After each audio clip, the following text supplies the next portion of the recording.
İmam Əli ibn Əbu Talib. Onun adı çəkiləndə ədalət ayağa qalxar, zülüm titrəyər. İmam Əli miladi 599-cu ildə Məkkə şəhərində Allah'ın evi olan Kəbənin içində dünyaya gəldi. Bu tarixdə tək və bənzərsiz bir doğumdur rəvayətlərə görə. Kəbənin divarı yarıldı. Və Fatimə binti Əsəd Allah'ın evinə daxil oldu. 3 gün sonra Əli qucaqlarda deyil, nur içində dünyaya gəldi. Bu bir mesaj idi. Əli evin sahibi tərəfindən seçilmişdi. Uşaqlı illəri, İmam Əlinin uşaqlığı adi bir uşaqlıq olmadı. O balaca yaşlarından Peyğəmbər Həzrəti Məhəmməd sallallahu əleyhi və səlləmin evində böyüdü.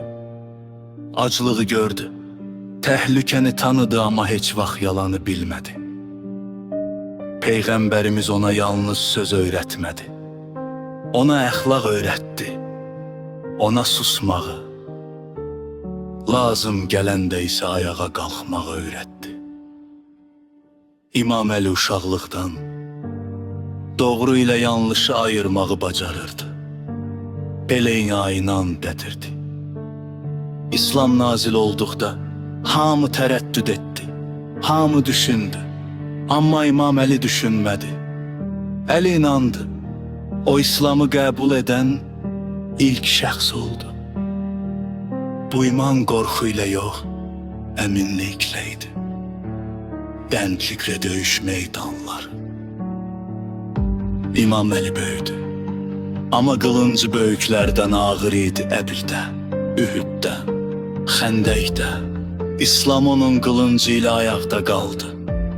Xəndək döyüşündə bir nəfər vardı ki, bütün orduya bərabər idi. O İmam Əli idi.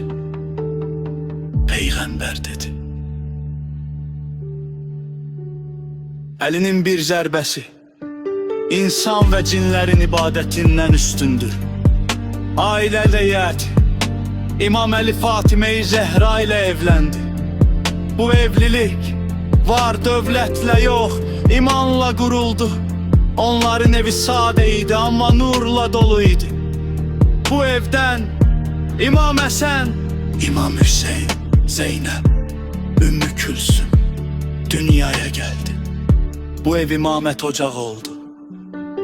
İslam peyi əldən sonra. Peyğəmbər vəfat etdi, amma haqq susturuldu. Əli haqq sahibi idi, amma ümmət parçalanmasın deyə səbr etdi. Bu səbr qorxaqlıq deyildi, zəiflik deyildi. Bu səbir qurban idi. Xilafət və rəvnət dövrü. Əli xəlifə olduqda dedi: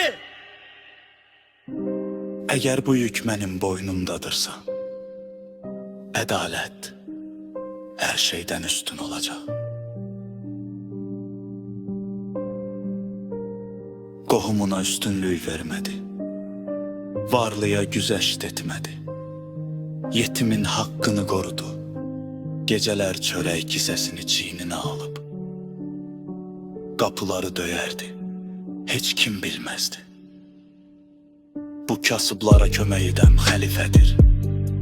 Düşmənləri, Əlinin düşmənləri çox idi. Çünki ədalət salımların düşmənidir. Onlar haqqı görüb susanlar, haqqı bilib satanlar idi.